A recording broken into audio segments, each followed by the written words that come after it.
Com essa videoaula, tá, que trata da aula 29, nós iremos falar sobre chaves estáticas. Na verdade, nós iremos trabalhar com inversores de frequência, certo? Essa videoaula dá início ao nosso módulo 2, tá, de chaves estáticas, do material do conteúdo programático para a disciplina, certo? Aqui, o que seria um inversor de frequência, tá? É um equipamento eletrônico desenvolvido para variar e controlar a velocidade de motores de indução trifásica, tá? Lógico, além dessas funções, ele agrega todas as proteções necessárias para o motor, contra a falta de fase, sobrecarga e outras proteções extras, tá? Aqui nós temos a imagem do nosso inversor de frequência, vai ser o primeiro inversor que a gente vai trabalhar, que é o inversor da VEG, o CFW08 modelo dele.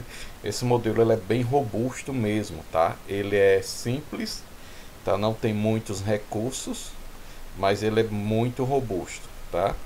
E aqui um motor de indução trifásica, que é o que a gente, um semelhante ao que nós vamos utilizar, tá? Uma característica do nosso inversor, do inversor que nós vamos utilizar nas aulas iniciais, tá? Que é o CFW08, o nosso inversor ele recebe a alimentação monofásica, tá? Em 220 volts, fase e neutro, tá? E a saída para o motor é uma saída trifásica com modulação PWM, onde o nível de tensão é 220 volts entre as fases, ou seja, o meu motor trifásico tem que estar configurado, ou seja, o seu fechamento tem que estar para uma tensão de 220 volts. O meu inversor, pouco importa se ele vai receber alimentação trifásica ou monofásica, tá? Ele vai pegar essa tensão alternada, vai retificar, transformar ela em tensão contínua e depois na sua saída ele vai ter um sinal lá com uma frequência ajustável. Aqui nós temos alguns métodos antigos e que ainda são utilizados, tá, em alguns setores para variação de velocidade quando a gente precisa. Nós temos primeiro as polias fixas, tá, que eu giro um eixo em uma velocidade por relação de tamanho de polias, tá? A gente tem uma redução ou ampliação dessa velocidade. Nós temos polia variadora, que a gente pode aproximá-las ou distanciá-las, a gente vai fazer com que aumente ou diminua a velocidade de giro, tá? De um eixo para outro. Nós temos os motovariadores, que são basicamente engrenagens mecânicas semelhantes a caixas de marcha de veículo, que com a relação das engrenagens eu também aumento e diminuo essa velocidade. Consequentemente, aumentando e diminuindo a velocidade, eu estou alterando a questão de torque também. Eu posso aumentar ou diminuir esse torque. Aqui uma pergunta: por que variar a velocidade de um motor? Qual o sentido, qual o motivo? Se até então a gente trabalhava com chaves magnéticas, onde eu alimentava o motor, no pior dos casos, tá, depois de algum tempo ele chegava na sua velocidade nominal e ficava funcionando com sua carga, tá? Mas ali a velocidade dele era praticamente fixa, certo? Tem a oscilação em função de algumas características do motor e também do sistema elétrico, tá? Mas por que variar a velocidade do motor? Porque o setor industrial ele precisa desse controle de velocidade. Para que isso? Para que eu tenha um processo mais dinâmico, tá? Como por exemplo, se eu preciso aumentar ou diminuir a minha produção, fabricação de algum produto, eu tenho que ter o controle da velocidade do motor, onde os motores vão ditar essa questão, essa quantidade de produtos a ser produzido. Por exemplo, agora nós estamos passando por uma pandemia, vocês viram uma série de empresas reduzindo seus turnos e coisas do tipo, tá? Para reduzir a produção basta que a gente, tendo inversor de frequência, consiga diminuir a velocidade do motor, tá? Lógico, não é simplesmente o fato de diminuir a velocidade do motor que eu posso fazer isso, tá? Eu tenho que ver a questão de ventilação, se está adequada para o motor, uma série de coisas, beleza? Aqui nós temos uma figurinha, está ilustrando a questão da produção, tá? Onde isso vai sair, onde eu tenho uma esteira transportadora e uma máquina que ela faz um determinado produto e a sua velocidade, tá aí destino para alguns setores aí, tá? No caso aí a gente tá vendo 3 esteiras, uma com caixinhas vermelhas, outra azul e outra verde, vai ser determinada por meio de tanto a produção, a velocidade da máquina em si, como das esteiras transportadoras. Eu posso aumentar ou diminuir a quantidade de produtos aí nessas esteiras, beleza? Isso quem vai fazer é inicialmente o inversor de frequência, beleza? Quais são as vantagens dos inversores de frequência? Isso, vantagens perante aos outros métodos de controle de velocidade de motores, tá? Voltando um pouco a falar de chaves magnéticas, nós temos motor da Lander, tá? E a chave magnética para acionar o motor da Lander, tá?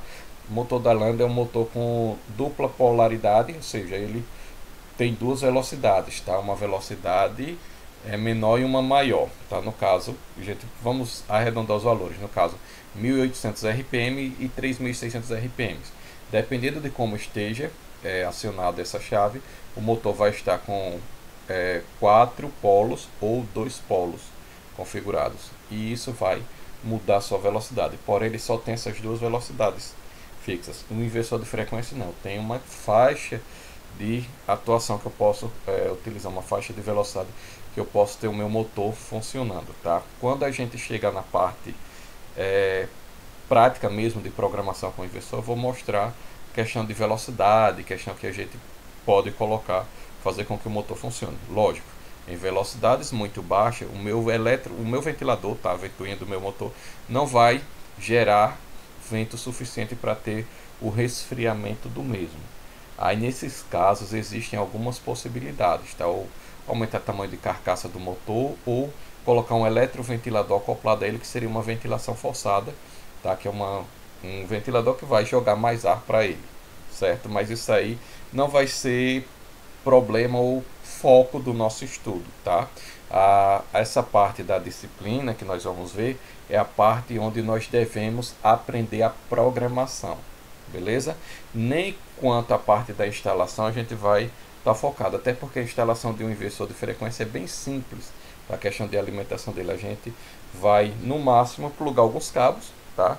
E inicialmente a bancada que a gente usa já está toda montada, toda configurada com as chavinhas, o motor já parafusado na bancada, toda a gente só vai plugar ela na tomada, alimentar com fase neutra e fazer as configurações e parametrizações necessárias, ok? Mas vamos voltar aqui às vantagens, tá? Vantagens do inversor perante aos outros métodos de controle de velocidade ou variadores de velocidade, tá? E o inversor de frequência substitui os variadores mecânicos e eletromagnéticos, tá? Eu substituo isso. Se eu substituir, eu tenho um equipamento, tá? O inversor de frequência vai ser a chave de acionamento. Em um único equipamento eu tenho a chave de acionamento e também o controle de velocidade daquele motor, beleza? Ou seja, eu estou tirando algum dispositivo, no caso aí os variadores mecânicos e eletromagnéticos, eu estou tirando um componente do meu processo, ou seja, estou diminuindo as perdas e melhorando a questão do meu sistema, tá? Eu tenho uma automação ou automatização e flexibilização dos processos fabris. Para automatizar o inversor de frequência, hoje em dia nós temos inversores com a comunicação bem avançada, por meio de redes, tá? E alguns que a gente consegue fazer programação via USB, tá? Se eu deixar, por exemplo, um computador conectado a esse dispositivo, a esse inversor de frequência, por meio do acesso remoto do computador eu consigo ligar, desligar, fazer programação, mudar a programação, isso de modo mais arcaico, tá? Lembrando a vocês que eu não preciso ter interação direta no meu inversor, eu posso ter um CLP controlando ele, aí eu tenho essa automação mais flexível, tá? E eu tenho a flexibilização dos processos fabris. O que seria flexibilização dos processos fabris? Hoje em dia a gente trabalha com sistema de controle e monitoramento via sistemas supervisórios, tá? O que é que acontece? Por exemplo, imagine uma determinada fábrica. Vamos pegar um exemplo aqui de Alagoas, uma usina de açúcar e álcool, tá? Antigamente, nos anos 80, início dos anos 90, como a questão de automação era muito pouca aqui em Alagoas, certo? O que é que acontecia? eu tenho um processo lá e coloco lá tudo entre a cana de açúcar e tal, aí vai para moenda, tudo aí para extrair o caldo da cana de açúcar, tá? Aí aquele caldo ali, ele é destinado ou para a fabricação de açúcar ou para a fabricação de álcool, tá? Uma certa quantidade. Aí o pessoal define, faz o planejamento para, por exemplo, 70% daquele caldo ser destinado para o açúcar, 30% para o álcool. Beleza. Só que aí não tá definido isso, aí foram feitos os ajustes, tudo ajustado, isso com chave magnética, tudo programado, tudo certinho, para que eu tenha essa divisão. Só que aí nesse intervalo de produção acontece o que? Uma elevação no preço do álcool, tá? Ou seja, torna-se mais vantagem a fabricação de álcool no lugar do açúcar. Aí o empresário usineiro, o diretor de operação da usina, quer mudar, aumentar a quantidade de álcool produzido. No caso, deixar 50% para cada um do caldo da cana, 50% para fazer açúcar, 50% para produção de álcool. Só que quando a gente tinha chave magnética para fazer isso, esse processo, essa mudança, demoravam dias, tá? Mudando painéis, fazendo uma série de coisas, tá? Hoje em dia, com automação, certo? O que é feito? Um simples clique na tela do supervisório via computador, tá? A gente consegue controlar isso, direcionar esse líquido, no caso o caldo de cana, e assim fazer a mudança da minha produção, ou seja, tem uma flexibilização bem mais interessante, tá? Inversor de frequência ajuda isso, não só inversor, né? O conjunto inversor, CLP, sistema supervisório e outros dispositivos que a gente tem no sistema de controle, ok? Nós temos também uma comunicação avançada e uma aquisição de dados, tá? A maioria dos inversores hoje em dia vem com sistema de comunicação via rede, tá? Seria tipo uma rede, uma internet para os dispositivos industriais, tá? Existem algumas redes, Profibus, DeviceNet, Modbus e outras assim, são protocolos fechados de comunicação, a Ethernet, tá? Para que esses dispositivos se comuniquem um com o outro e tomem algumas decisões, como por exemplo, eu tenho um inversor e ligado com outros inversores. Se eu aumento a velocidade no inversor número 1, os outros consequentemente vão receber aquele sinal, aquela informação que o inversor número 1 aumentou sua velocidade do motor. Aí eles automaticamente vão fazer os seus ajustes para ficar compatível com aquela interação, com aquela mudança no inversor número 1, tá? E também eu tenho uma aquisição de dados, tá? Existem até mesmo os fabricantes, tá? Disponibilizam programas, softwares que a gente consegue monitorar o meu funcionamento, questão de corrente, velocidade e uma série de coisas. A gente consegue ter uma aquisição de dados online, tá? Que você consegue monitorar, identificar uma série de problemas e fazer algumas correções no seu processo, ou seja, sempre buscando a melhoria, a eficiência no sistema dos processos fabris, tá? Eu tenho eliminação de elementos de partida pesada e complicada. Por exemplo, eu não preciso ter uma não preciso ter uma chave magnética de partida compensada, tá? Que aí precisa de 3 contadores, fusíveis, relé térmico, autotransformador, uma série de cabos, sinalização, intertravamento, tudo isso, tá? Eu não preciso ter isso e também teria um painel grande. Eu preciso apenas de um inversor lógico. Eu vou ter que ter a proteção contra curto-circuito deste inversor, tá? Normalmente a gente utiliza fusíveis ultra rápidos, tá? Para proteção. E tirando isso, eu não tenho mais nenhuma proteção, tá? É simplesmente o inversor fazendo a programação dele ou a parametrização correta. Ele tem o circuito eletrônico, ele tem um microcontrolador que vai gerenciar tudo isso. Questão de tensão de saída, corrente. Se ultrapassa certo valor de corrente, ele vai identificar como uma sobrecarga e vai desligar a tua proteção dele e uma série de coisas. Ele fica gerenciando tudo isso, tá? Eu tenho aumento da vida útil do maquinário. Uma das coisas que eu posso ter com o meu inversor de frequência, que eu vou mostrar para vocês, é a partida do meu motor ser suave, bem lenta, dependendo da minha necessidade do processo, tá? Eu posso ter a partida lenta, onde ele vai acelerar, sair de uma velocidade baixa e acelerando até a velocidade que está pré-estabelecida no meu inversor de frequência, tá? Ou seja, isso vai diminuir os choques mecânicos, tá? Se eu diminuir o choque mecânico, eu aumento a vida útil do meu equipamento como um todo, tanto o motor conjunto giratório, motor e máquina que ele está acoplado. Eu também vou ter uma economia de energia, tá? Inversor de frequência, por incrível que pareça, a gente consegue ter uma redução na conta de energia, tá? Isso se tiver tudo programado, tudo ajustado, tudo certinho, o meu sistema estiver rodando redondo, tá? Eu tenho uma redução no consumo de energia elétrica. Como é que se dá o funcionamento do inversor de frequência, tá? Na sua entrada aqui na primeira parte, tá? Eu tenho a entrada com uma tensão alternada, pode ser ela mono ou trifásica, tá? O inversor que a gente vai utilizar, o primeiro inversor que nós vamos utilizar, ele recebe uma alimentação monofásica, fase neutra. Ele pega esse sinal, essa tensão senoidal, e vai passar pela etapa 1, que é a retificadora, que é composta por diodos, tá? E esses diodos vão transformar essa forma de onda senoidal em uma onda pulsante, tá? Ou seja, vai ficar simplesmente o ciclo positivo, pulsante, ciclos positivos, ok? Depois disso, ele vai passar pela segunda camada, que é um capacitor, que é o filtro, tá? Que vai pegar essa onda pulsante e vai transformá-la em contínua, tá?